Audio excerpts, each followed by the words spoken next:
Hi, today is World Alzheimer's Day, and I am going to discuss 5 things जो हम सबको पता होने चाहिए अपने पेरेंट्स के लिए, अपने फैमिली मेम्बर्स के लिए जो लोग एज कर रहे हैं, और लिटरली अपने लिए भी। क्या वो चेंजेस हैं जो अल्जाइमर्स डिजीज से रिलेटेड हैं? वो 5 बातें क्या हैं जो मिनिमम हम लोगों को पता होनी चाहिए कि हम लोग किसी को हेल्प कर पाएं, शायद उसको अल्जाइमर्स हो रहा हो, या रिकॉग्नाइज कर पाएं और ट्रीटमेंट में ले जा पाएं। One and most important thing is memory loss. सब लोग भूलते हैं, but when it is Alzheimer's disease तो लोग रिसेंट चीजें ज्यादा भूल रहे होते हैं, यानी सामान कहाँ रखा, कोई बात बोली थी तुमसे, शायद आपने जवाब भी दे दिया, मतलब एक बात बोली फिर वो बार बार रिपीट करें क्योंकि वो भूल जाते हैं कि इसका जवाब उन्हें मिल चुका है। सारी चीजें, रिसेंट खाना खाया था सुबह, अब ये तो नहीं याद। रिमेंबर दैट, पुरानी मेमोरी इंटैक्ट रहती है। यानी कई बार लोगों को लगता है कि यार ये तो याददाश्त की बीमारी बताई जा रही है, अल्जाइमर्स बताई जा रही है, पर मेरे पापा को तो बचपन की चीजें ही याद हैं, 30 साल पहले मैरिज के टाइम का तो सब कुछ याद है यार। अल्जाइमर्स में रिसेंट मेमोरी जाती है, ताजी ताजी बनी वाली बन नहीं पा रही होती। बेसिकली सुबह क्या खाया, कौन मिलने आया था, सामान कहाँ रखा, these things they wash out. So that is the recent memory loss. Second, उनके एग्जीक्यूटिव फंक्शन पुअर हो रहे होते हैं। यानी आप पाएंगे कि जो काम वो कर पा रहे थे, हो सकता है कोई ड्राइव कर पा रहे हो, सडनली उनको ड्राइव करने में समझ में नहीं आता कि गियर कौन सा बदलना है, क्लच कब दबाना है, ये मिसप्लेस होने लग जाएगा। अभी तक तो सारे काम रेगुलरली ऑफिस वर्क्स करने लग रहे हैं, पर ग्रेजुअली फील किया कि नहीं, अभी जो काम करते थे उसमें जो है बैंक में चीज़ें मिसमैच होने लग गई हैं। कहीं जाते हैं साइन कर देते हैं, कहीं भी जजमेंट बहुत पुअर है, किसी को भी दे देते हैं पैसे अपने, कोई भी उनको बहला फुसला लेता है। पहले तो बड़ी शार्प थे, क्वेश्चन पूछते थे, भाई कहाँ इन्वेस्ट करा रहे हो।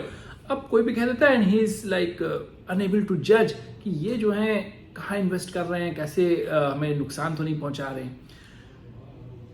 और कोई काम, सपोजली फीमेल है तो खाना बना लेती थी, she was a very good cook. अब उनको अरेंज करने में दिक्कत आती है, समझ नहीं पाती सामान किस किस टाइम पे क्या क्या डालना है, and they start missing it.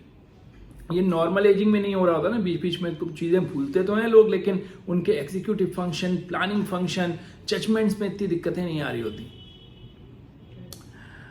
Third important thing, personality भी चेंज हो रही होती है। ये लोग गुस्सा कर रहे होते हैं कंपेरेटिवली ज्यादा, या उदास हो रहे होते हैं। गुस्सा इस वजह से क्योंकि उन्हें लगता है कि लोग उनकी बात समझ ही नहीं पा रहे, उनको जवाब नहीं दिया गया, उनको जवाब मिला लेकिन उन्हें रिकॉर्ड नहीं हुआ। अब वो बार बार पूछ रहे हैं तो चिढ़ाने लग जाते हैं, या दे फील दैट अब किसी चीज में इंटरेस्ट ही नहीं रहेगा। धीरे धीरे उनको किसी भी चीज में इंटरेस्ट नहीं रहता, तो they are more of depressed. These are the personality changes with Alzheimer's disease. So 3 things one has to remember. One is memory loss. Most importantly, recent memory loss. Executive function, जो हमारे cognitive functions होते हैं उनमें gradual decline आ रहा होता है, और एक personality change. Important ये है कि ये एक improvable condition है।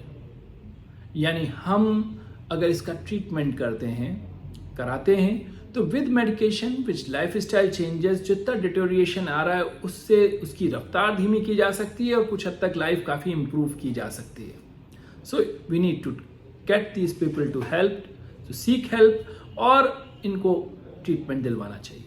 क्या हम लोग इसको प्रिवेंट कर सकते हैं? यानी मेरे घर में मेरे पेरेंट्स हैं, तो क्या किसी तरह हम लोग ऐसा कुछ हो कि पता चल जाए कि रिस्क है इनमें, पता चलेगा? I must tell you, there are 4-5 risk. One is, जो लोग ओबीज होते हैं, जो डायबिटिक होते हैं, हाइपरटेंसिव होते हैं, या डिप्रेस्ड होते हैं, उनमें डिमेंशिया के चांसेस ज़्यादा होते हैं।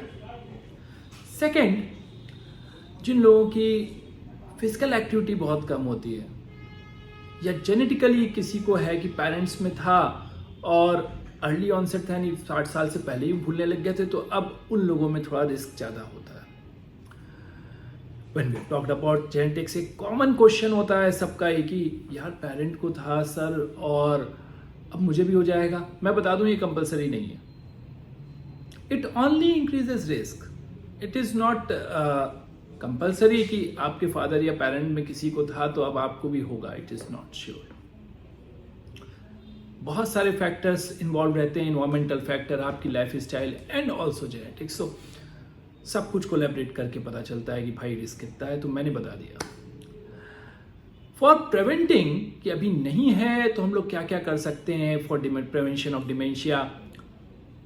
One must exercise, second social engagement included रखिए, जितने जहाँ लोगों से मिलते रहेंगे सोशल विड्रॉल ना हो। पेरेंट्स को इंश्योर कीजिए कि वो लोग एक सोशल गैदरिंग में बीच बीच में जाएं, particularly after retirement. It could be anything, religious हो सकती है, पॉलिटिकल हो सकती है, कोई एनजीओ बेस्ड वर्क हो सकता है, कोई हॉबी हो सकती है, कोई जनरल एक्टिविटीज़ हो सकती हैं जो अपने एज ग्रुप के लोगों के बीच में करते रहें, तो डिमेंशिया का चांसेस कम होता है।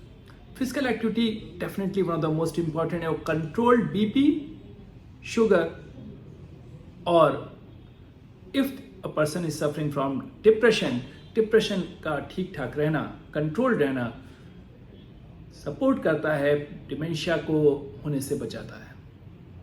That is it, thank you.